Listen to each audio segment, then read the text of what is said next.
Bem-vindo ao Podcast Fronteira. A mensagem que vais ouvir foi pregada em nossa igreja na cidade do Porto, em Portugal.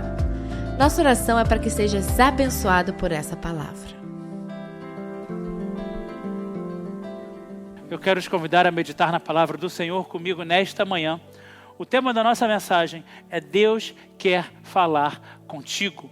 E nós vamos ler juntos Mateus, capítulo 8, versículos de 8 a 17. Antes de ler, você já sabe, eu quero orar contigo. Então, se você puder, feche seus olhos, abaixe sua cabeça. Vamos orar ao Senhor. Pai, muito obrigado. Obrigado pela tua presença. Obrigado, Senhor Deus, pelo privilégio que é de estarmos aqui. Pai, neste momento que vamos meditar na tua palavra, eu te peço que o Senhor fale as nossas vidas nessa manhã. Usa-me, Senhor, como instrumento apenas nas tuas mãos.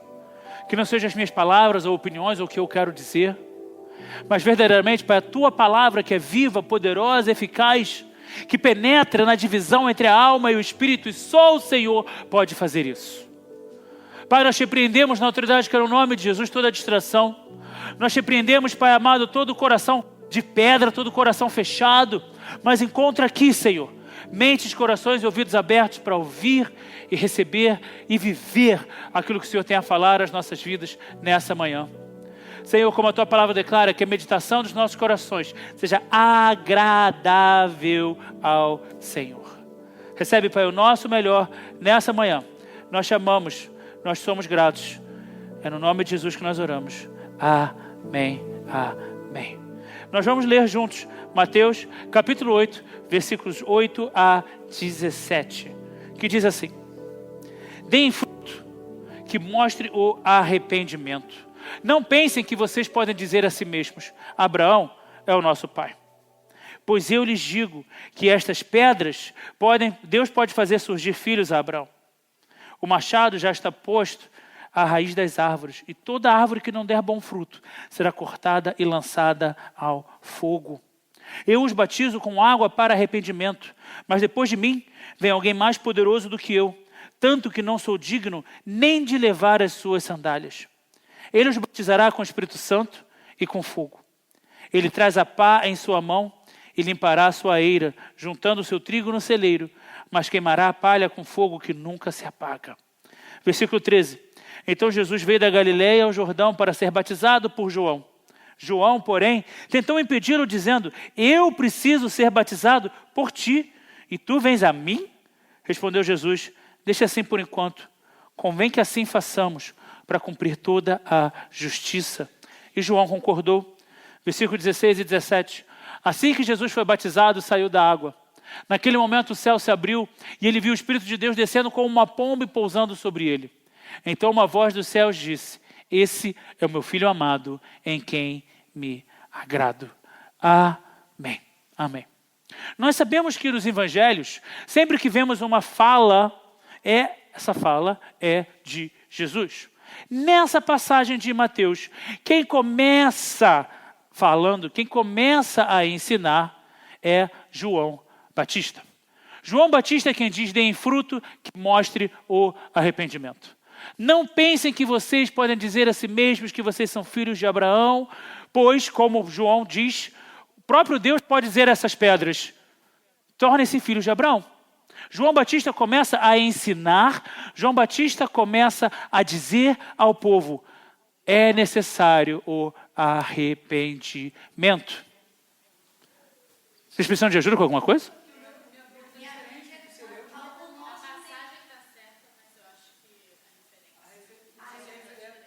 Bem, a gente acompanha aqui. Vamos ler então todo mundo na tela aqui mais uma vez? Então vamos ler mais uma vez aqui na tela. Mateus 8, de 8 a 17. Deem fruto que mostre o arrependimento. Não pensem que vocês podem dizer a si mesmos: Abraão é o nosso pai.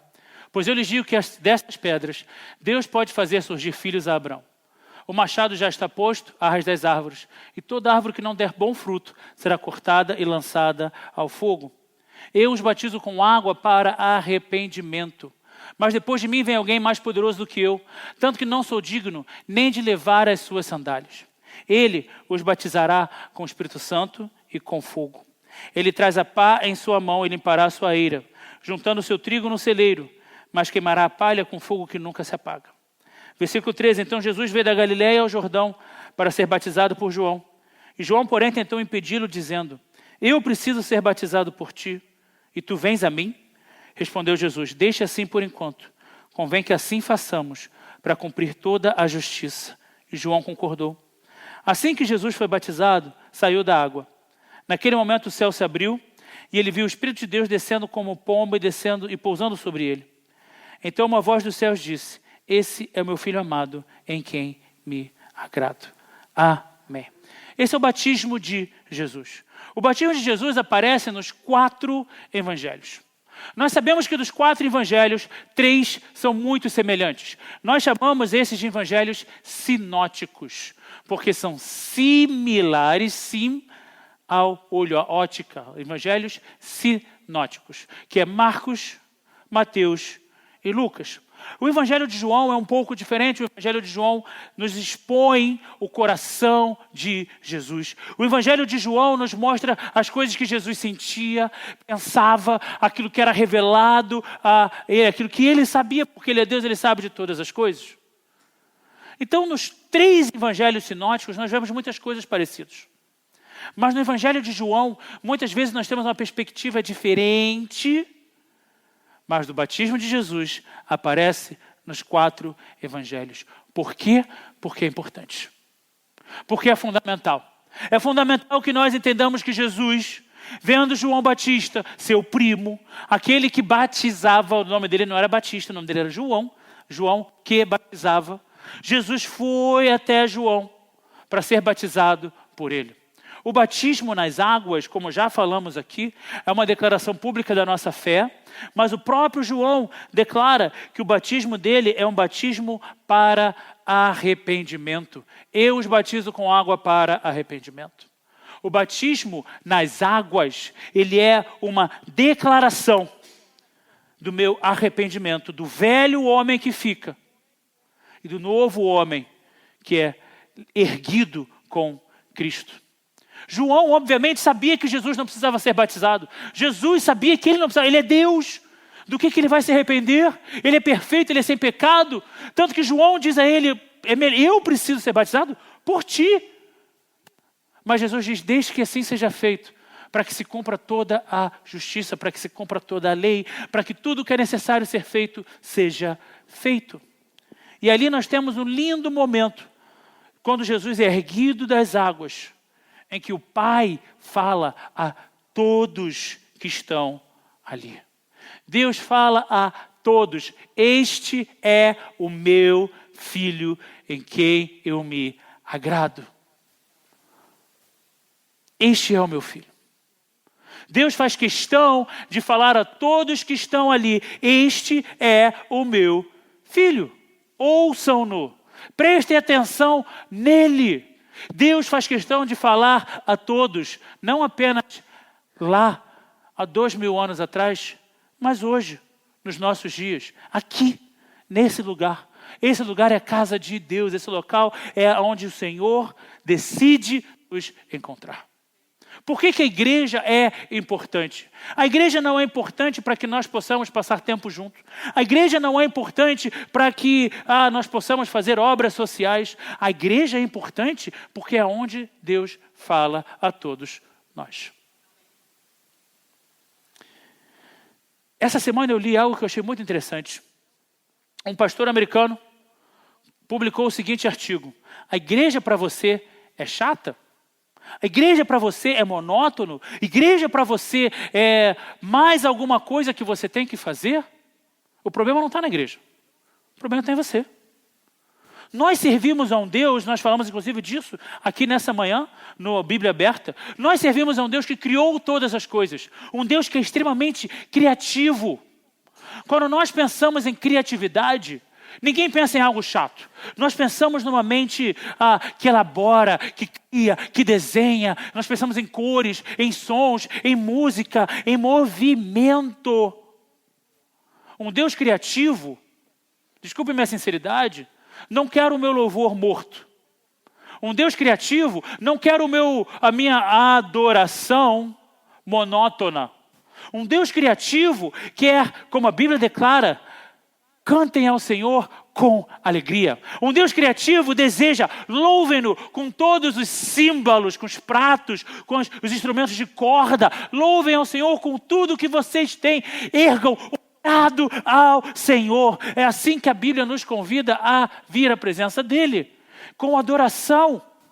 Davi, ao levar a Arca da Aliança para Jerusalém, a Bíblia nos diz que a cada 6 passos, num caminho de quilômetros, a cada 6 passos, ele parava, a banda começava a tocar e ele dançava na presença do Senhor. Ele dançava de alegria na presença do Senhor. Nessa manhã eu contei, eu tive que dizer 4 vezes, erga suas mãos. O seu louvor é esse? Em que você não consegue erguer as suas mãos aos céus e dizer, Senhor, muito obrigado, Senhor, eu te amo?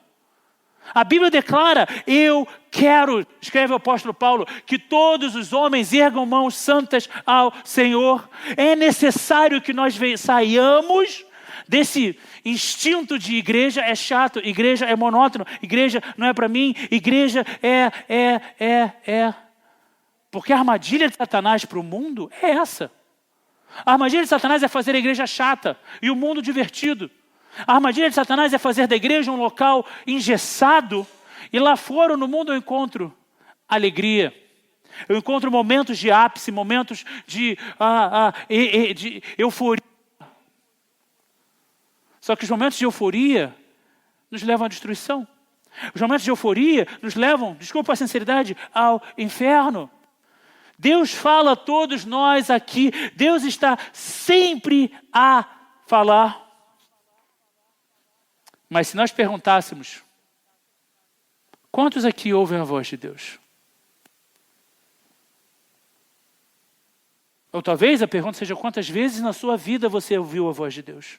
Você já ouviu a voz de Deus? Deus está falando. Deus está a falar. Mas quem está a ouvir? No livro de Isaías, no chamado de Isaías para ser profeta do Senhor, o Senhor pergunta a Isaías, quem enviarei? Ora, se nós pararmos para pensar que Deus está falando ao povo de Israel, Deus está falando ao seu povo, Deus está falando a um povo em que o centro da sua cultura é o templo. Obviamente Deus teria pessoas para enviar. Mas Deus precisa perguntar, quem enviarei? Porque ninguém se habilita. Porque ninguém quer fazer. Porque ninguém quer ouvir. Ninguém quer sair da sua zona de conforto. João Batista declarou, eu os batizo com água para arrependimento, mas depois de mim vem alguém mais poderoso do que eu, tanto que não sou digno nem de levar as suas sandálias. Ele os batizará com o Espírito Santo e com fogo. O que João Batista nos ensina não é apenas sobre Jesus, mas sobre Ele mesmo. Ele sabe quem Ele é. Ele sabe o seu lugar. Nós precisamos saber o nosso lugar. Eu preciso saber o meu lugar no reino de Deus. João Batista sabia, eu os batizo com água para arrependimento. Mas após mim, vem alguém muito mais poderoso do que eu. Ele sabia exatamente quem ele era, quem veio antes dele e quem vem depois dele. Nas nossas vidas, nós precisamos saber, e não apenas saber, mas valorizar quem veio antes. Quem veio antes de você? Quem pregou o evangelho para você? Quem te convidou para vir à igreja? Quem abriu o caminho para que o evangelho chegasse até aqui? Quem foram os precursores do evangelho em Portugal? Quem foram aqueles primeiros missionários que deram a vida para que o evangelho acontecesse aqui? Quem veio antes de ti? A Bíblia que eu estou usando hoje é a Bíblia da minha avó Teresa, da minha avó Lúcia, desculpa. Mãe da minha mãe. Faleceu há um tempo atrás. E essa Bíblia para mim é uma Bíblia muito preciosa, porque ela tem anotações, ela tem marcadores da Bíblia dela. Eu vou passeando por essa Bíblia e eu vejo orações que ela fez. Ela marca e fala, orei isso pelo Tiago, orei isso pelo Júnior, orei isso pela Elaine. Ao longo dessa Bíblia tem fotos dos netos. Ao longo dessa Bíblia tem marcações, anotações, post-its. Porque eu sei quem veio antes de mim. Eu sei que até hoje eu colho a resposta das orações da minha avó, dos meus avós por mim. Eu sei que até hoje eu vivo o que Deus começou a agir na minha família há gerações atrás. E eu dou glória a Deus por isso. Talvez você seja a primeira geração de crentes da sua família. Talvez você seja a primeira pessoa da sua família a ouvir o Evangelho. Mas mesmo assim, quem veio antes? Quem veio antes? Quem pregou? Quem tem pregado o Evangelho? Valorize quem veio antes de ti. Quando eu penso em quem veio antes de mim, os meus pastores. Os meus pastores vieram antes de mim. De todas as igrejas que eu passei, todos os pastores que tanto me abençoaram. No nosso casamento, eu falei para a Isabela, eu quero convidar todas as pessoas que foram os meus pastores. Todos os pastores das igrejas que eu já passei na minha vida, eu quero convidar. Porque eu quero prestar honra a eles. Se eu estou aqui hoje, se eu sou quem eu sou hoje, grande parte, é exatamente por causa dos ensinamentos deles. Valorize quem veio antes de ti. Se você está aqui, você está ouvindo o Evangelho, se você está aqui, isso aqui é uma igreja, quem veio antes? Quem preparou? E eu não estou dizendo para você me valorizar, não porque eu sou o pastor dessa igreja, mas valorize quem veio antes. Quantas vezes na sua semana você ora pelos seus pastores? Existem alguns momentos, eu não faço de teste não, mas existem alguns momentos que eu falo algumas coisas, como pastor, exatamente para ver se vai haver reação. Se vai haver valorização. E sinceramente, se eu te falar alguma coisa e você não quiser levar em consideração, não me machuca não. O apóstolo Paulo teve que se defender. O apóstolo Paulo teve que defender o seu apostolado. Davi teve que defender o seu reinado. Todos os homens de Deus tiveram que defender o chamado de Deus na vida deles. Homens e mulheres. Por que comigo vai ser diferente? Mas eu, Tiago, levo isso comigo. Valorize quem veio antes. Valorize quem pregou o Evangelho para você. Valorize quem fundou uma igreja evangélica. Valorize quem trouxe um Evangelho. Porque quando eu aprendo a valorizar quem veio antes, eu consigo amar e entender mais quem está ao meu redor. Isso tudo é saber quem eu sou. João Batista estava ali batizando as pessoas, mas ele sabia, antes de mim vieram os profetas. Eu estou preparando o caminho, batizando pessoas, porque depois de mim, à minha frente, vem aquele que é maior do que eu. Eu valorizo quem veio antes. Eu amo quem está comigo. E eu preparo o que está acontecendo naquela salinha ali. Quem vai vir depois? Eu preparo quem vem depois de mim.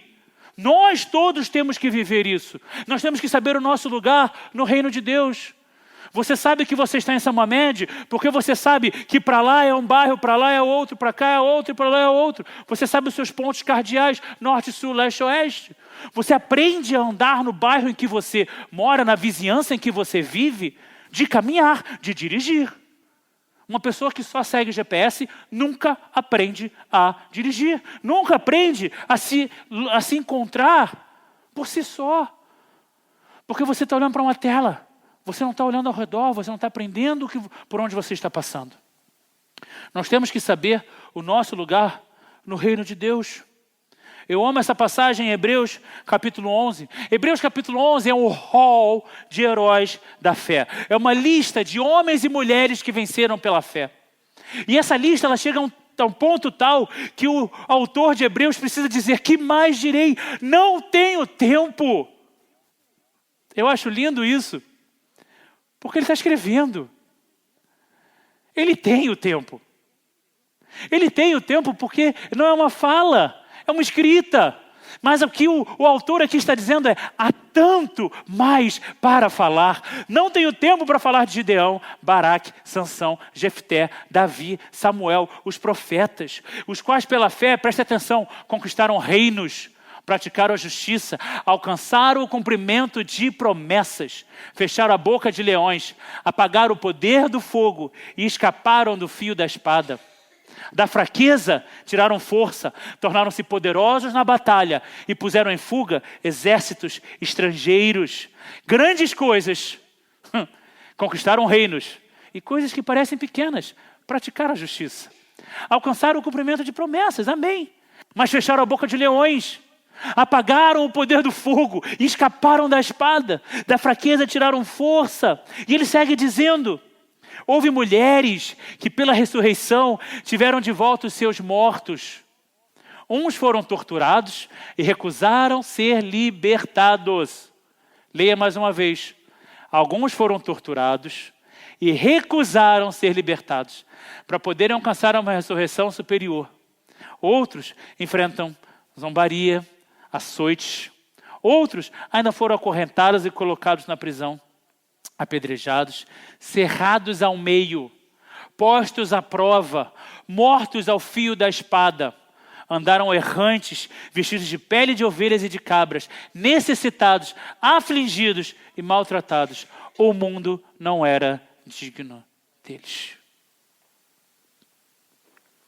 Se hoje posso pregar o Evangelho, é por causa desses homens e mulheres que pagaram esse preço para que o Evangelho chegasse até aqui.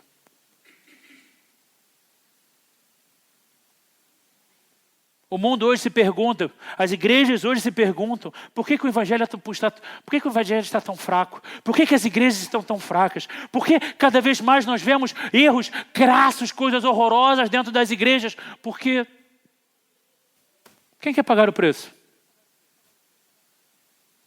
Quem está disposto? Na passagem anterior, Hebreus 11 ainda, nós vimos pelo poder, pela fé, escaparam do fio da espada. Mas também houveram aqueles que morreram ao fio da espada. Houveram aqueles que foram cerrados ao meio. E eu amo quando a Bíblia diz que esses homens e mulheres andaram errantes. Porque nós temos em nós, no nosso coração, a má impressão de que o crente é super-homem. E que a gente sabe exatamente onde eu estou, para onde eu vou, o que Deus quer para a minha vida, que o crente não duvida. Querida, a Bíblia nos mostra que o apóstolo Paulo, em Atos, ele caminhou para um país. O Espírito Santo não o deixou entrar naquele país, apenas para que ele fosse dirigido a ir para um outro lugar. O próprio apóstolo Paulo escreve que ele queria trazer o Evangelho para cá, para Portugal, para a Península Ibérica. A Bíblia escreve, Paulo escreve, quero ir à Península Ibérica. Ele tinha planos de chegar até aqui. Mas nós sabemos que ele morreu em Roma. Ele foi preso e morreu em Roma. Paulo apenas. Pedro, não. Pedro não chegou a Roma. Pedro nunca pisou em Roma. Essa história de que Pedro foi a Roma iniciar a igreja é mentira. É fantasioso. Apenas Paulo foi a Roma. Você vai a Roma hoje, no Fórum Romano, lá está o cárcere Mamertino, onde Paulo foi acorrentado, foi aprisionado. Pedro não, Paulo foi aprisionado. Pastor, por que você bate na tecla de que Pedro não? Porque certa vez eu vi uma pessoa dizendo, em Roma, eu consigo ver Jesus andando por aqui. Misericórdia, essa pessoa não sabe nada de Bíblia. E se dizia, pastora, Jesus nunca chegou nem perto de Roma. Ele foi ao Egito enquanto criança. Ele esteve ao longo de todo o território de Israel. E por rápido momento ele passou por uma outra nação ali ao redor. Mas o ministério de Jesus foi em Israel. Pedro nunca foi a Roma. Paulo foi. Paulo queria inclusive ir além. Mas a vida dele acaba, a história dele acaba em Roma. Tantos prepararam o caminho até aqui. Dias desses, foi inclusive Fabiano me perguntou, por que os crentes celebram São Valentim? Porque Valentim foi um desses que morreram por causa do Evangelho. Valentim, você é o meu Valentim, ou You're my Valentine, como se diz nos Estados Unidos, é exatamente porque Valentim escrevia essas cartas para pessoas que eram necessitadas, para pessoas que estavam presas, para pessoas que careciam de encorajamento. E ele escrevia, eu sou o seu Valentim, conta comigo. Ele não era romântico, ele era um encorajador de pessoas que precisavam de misericórdia. Valentim. Esta semana nós passamos pelo dia de São Patrick, que levou avivamento à Irlanda. Tantos que morreram por causa do Evangelho. E muitas vezes, se a gente perguntar, você conhece alguém? Você conhece algum missionário? Você conhece alguém que está dando a vida pelo Evangelho? Talvez a gente diga, não. Você conhece alguém que deu a vida há 2 séculos atrás pelo Evangelho? Não. A gente esquece. A gente só se preocupa com o meu próprio umbigo. Eu só me preocupo com o que eu quero fazer. Quantas vezes você agradeceu a Deus por quem pregou o Evangelho para você? Quantas vezes você agradeceu ao Senhor por quem lutou por ti? Quantas vezes você orou e foi grato por quem insistiu para te trazer para a igreja? Quem insistiu para que você conhecesse a Jesus? Quem insistiu, verdadeiramente lutou por ti? Quantas vezes? A Bíblia declara, essa passagem também está errada, não é Filipenses, é Efésios. Era a passagem que nós íamos ler hoje na Bíblia aberta. Efésios 4, de 11 a 13.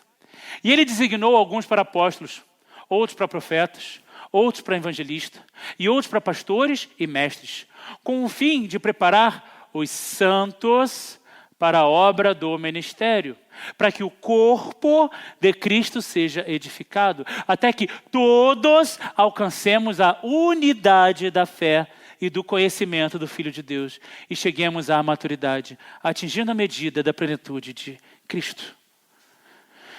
Quem é ele, aqui no início do texto? Quem designou alguns para apóstolos, outros para profetas, outros para evangelistas, outros para pastores e mestres? Quem é ele? Jesus. É óbvio. Quem mais?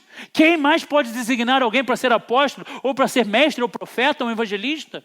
Apenas Jesus, porque a igreja é dele. A igreja pertence ao Senhor.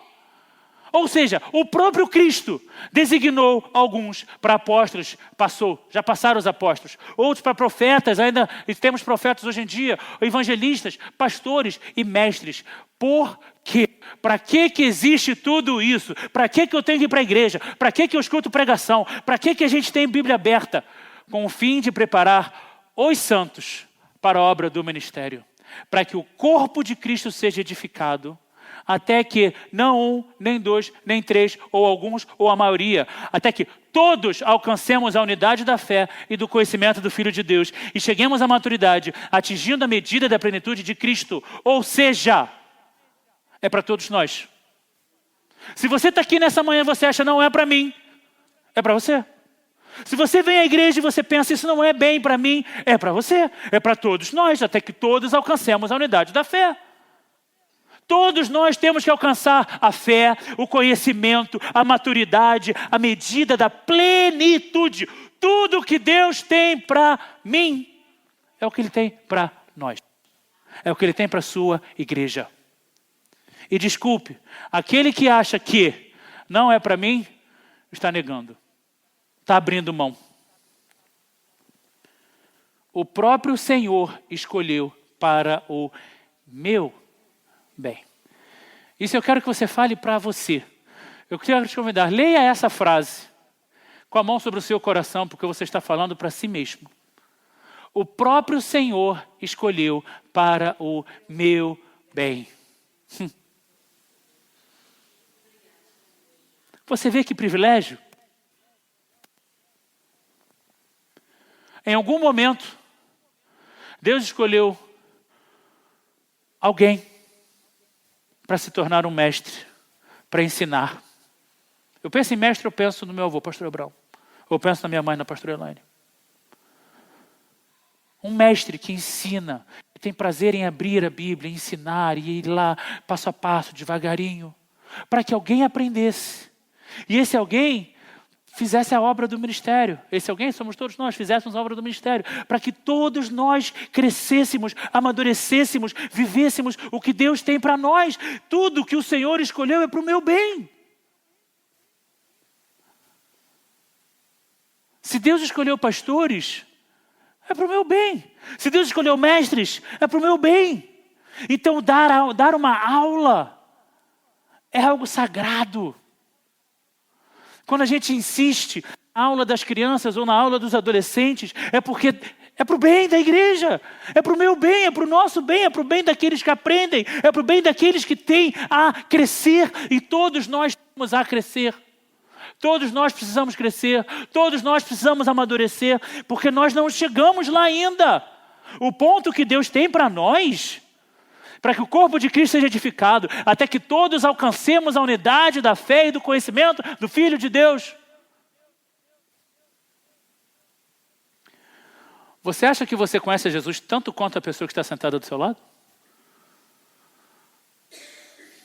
Você acha que nós já estamos nesse ponto de alcançar a unidade da fé e do conhecimento? Chegarmos à maturidade espiritual atingindo a medida da plenitude de Cristo? Não. Então esse chamado é para todos nós. O Senhor escolheu para o meu bem. Mais uma passagem, 1 Coríntios 12. Justo antes de falar sobre o amor, Paulo escreve: ora, vocês são o corpo de Cristo, e cada um de vocês individualmente é membro deste corpo. Assim, na igreja, Deus estabeleceu primeiramente apóstolos, em segundo lugar, profetas, em terceiro lugar, mestres, depois os que realizam milagres, os que têm dons de curar, os que têm dom de prestar ajuda, os que têm dons de administração e os que falam diversas línguas. Pastor, saiu agora dos cargos. Saiu. Existem profetas, mestres. Aí vem os que realizam milagres, não tem nome para isso. Os que têm dom de curar, não tem nome para isso. Os que têm dom de prestar ajuda, os que têm dom de administração, os que falam em diversas línguas. São coisas que não existem cargos ou funções, mas são dons que o Espírito Santo dá a todos nós. E ele continua dizendo: temos diferentes dons. Preste atenção, de acordo com a graça que nos foi dada. Se alguém tem o dom de profetizar, use-o na proporção da sua fé. Pastor, é para todos? Se a Bíblia diz quem? Ou alguns? Não, é para todos. Se o seu dom é servir, sirva. Aqui é para todos. Porque aqui é ser alguém. Aqui não, aqui é o seu. Aqui a Bíblia está dizendo para todos nós.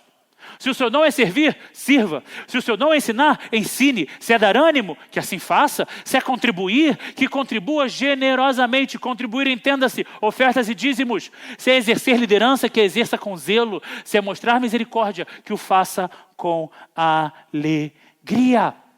Mais uma vez, os dons que o Senhor nos dá, os dons da igreja, são para nós amarmos quem está ao nosso redor. São para nós servirmos quem está ao nosso redor. Em nome de Jesus, entenda isso. Você quer viver o que Deus tem para a sua vida? Você quer viver a plenitude do que Deus tem para a sua vida? Abençoa a tua igreja. Não existe nada mais importante aos olhos do Senhor do que a igreja. A Bíblia é muito clara. O primeiro ministério do marido é a sua esposa e a sua casa. O primeiro ministério da esposa é o seu marido e a sua casa. Mas a Bíblia é muito clara também: se você é solteiro, sirva ao Senhor com tudo que você tem. Se você é casado, sirva primeiro ao seu marido ou primeiro à sua esposa. Depois sirva ao Senhor com tudo que você tem. Não existe nada mais importante do que a igreja do Senhor. Não a igreja apenas um local ou uma instituição, mas sermos igreja, sermos corpo de Cristo, sermos noiva de Jesus. E a verdade é que não há razões para não se viver o melhor de Deus. Tem muitos crentes que passam a vida inteira: eu não sei o que Deus tem para mim. Eu não sei o que Deus quer da minha vida. Eu não sei o chamado de Deus para mim. Eu não escuto a voz de Deus. Eu não sei onde Deus está. Tem muito crente, tem muita gente que passa a vida inteira sem saber o que Deus quer, quando que não há razões para não se viver o melhor de Deus. Pastor, eu não sei qual é o meu dom. Sabe varrer? Varra. Já limpei muito banheiro na minha vida, gente. Graças a Deus por isso. Cansei de limpar banheiro de igreja, chegar na igreja mais cedo só para limpar o banheiro. E graças a Deus por isso. Eu acho lindo, ao final de todos os cultos, a diaconisa Nancy faz questão, ela não fala com ninguém, ela não chama ninguém, ela vai, ela pega a vassoura, ela pega o rodo, ela vai no banheiro, ela pega o lixo, ela vai no outro, ela pega o lixo, ela vai e limpa. Prazer de zelar pela casa de Deus. Eu gosto de pessoas que não fazem pelo holofote. Tem gente que faz para aparecer. Olha aqui o que eu estou fazendo, olha aqui, olha para mim. Eu gosto de quem faz porque ama. O Leandro e a Débora chegaram aqui na igreja com uma sacola de compras. Aqui, pastor, isso aqui é para o departamento infantil. Isso aqui é para as crianças. Lindo, glória a Deus. Nós temos aqui uma geladeira. Eu sei que o Diácono Fernando está louvando conosco através da internet. Temos uma geladeira aqui que foi doação do Fernando para a igreja. E estávamos falando de outra coisa. Estávamos falando de botar pallet aqui na frente do púlpito. Eu falei, Fernando, eu não quero comprar pallet, porque se eu for gastar esse dinheiro com pallet, eu prefiro comprar uma geladeira. E ele imediatamente virou para mim e disse, quanto é que é a geladeira? Eu dou. É doação minha, não se preocupa, pastor. Não há razões para não se viver o melhor de Deus. Quais desculpas você tem dado para Deus? Isso sim, não há razões, mas desculpas, há muitas. Há muitas desculpas que nós podemos usar. Há muitas desculpas, eu não gosto, não estou afim, estou com preguiça, tenho que estudar, tenho que trabalhar, tenho que descansar, tenho que ir para o cinema, tenho que ir para o jogo, tenho que fazer um monte de coisa. Existem muitas desculpas que nós podemos dar. Mas razões, não há. Para encerrarmos, Jesus veio da Galileia ao Jordão para ser batizado por João. Quando uma vez que você vai a Israel, você entende que a Galileia é norte de Israel. E o Jordão, ele vai descendo, ele entra no meio e ele vai descendo pelo território de Israel. Aonde Jesus foi batizado era do meio para sul, era caminho de Judá. Então Jesus, ele se locomoveu, caminhou quilômetros para conhecer o Rio Jordão, para tomar uma ducha, para ir à praia, para ser batizado por João. Se João não estivesse a batizar, Jesus teria ido ao seu encontro? Sim ou não? Não. A Bíblia diz que Jesus veio da Galileia ao Jordão para ser batizado. O Senhor se achega aos que fazem a sua vontade. Você quer ser próximo de Deus? Faça a vontade do Senhor. Você quer ser próximo de Deus? Você quer que Deus fale com você? Se achegue a Ele. João Batista era primo de Jesus. E a Bíblia não diz que Jesus foi ver seu primo. A Bíblia diz que Jesus foi para ser batizado. E assim que foi batizado, saiu da água. Naquele momento o céu se abriu. E ele viu o Espírito de Deus descendo como uma pomba e pousando sobre ele. Então uma voz dos céus disse: este é o meu filho amado, em quem me agrado. Sabe o que é lindo? Deus fala em diversos momentos na Bíblia. Deus fala com Abraão. Deus fala com Adão e Eva. Deus fala com Noé. Deus fala com os profetas. Deus falou com Saul, Deus falou com Davi. Deus falou com vários juízes. Mas poucas são as vezes que Deus fala de uma forma que todos escutam. Se Deus está dizendo, este é o meu filho, de quem eu me agrado, Deus não estava falando para Jesus. Essa voz não veio para Jesus. Essa voz fala sobre Jesus. Para quem então Deus estava falando? Para todos os que estavam ali. Todos ouviram a Deus, porque João fez a sua parte. Quando eu penso, se João não tivesse feito a parte dele, e ele não quis, Jesus chegou até ele, obviamente eu faria a mesma coisa. Senhor, é como se Jesus chegasse aqui e pedisse para qualquer um de nós: ora por mim. Jesus, peraí, né? Ora você, eu que preciso da sua oração. Mas João fez a parte dele. Porque Jesus falou para ele, deixa ser, vamos cumprir a justiça. Por enquanto é assim. O João falou, tá bom. Ele não sabia o que ia acontecer. Como qualquer outra pessoa que havia descido as águas ali, João batiza Jesus, e no que o ergue, vem uma pomba, desce sobre o Jesus, e a voz proclama dos céus para todos os que estavam ali. Todos ouviram a voz de Deus, porque João fez a parte dele.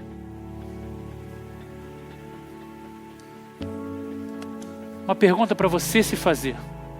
Eu tenho feito a minha parte para abençoar a outros? Eu tenho feito a minha parte para que outros ouçam a Deus? Eu tenho feito a minha parte para abençoar a minha igreja? Eu tenho feito a minha parte para preparar os que vêm? Bela, pega o controle remoto da TV, por favor.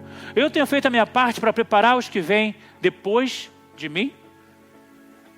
Pronto. Prepara os que vêm depois de ti. João nos mostrou como ouvir a Deus. João, no que faz a parte dele, me ensina. Você quer que Deus fale contigo? Faça a sua parte. Você quer ouvir que Deus falando contigo?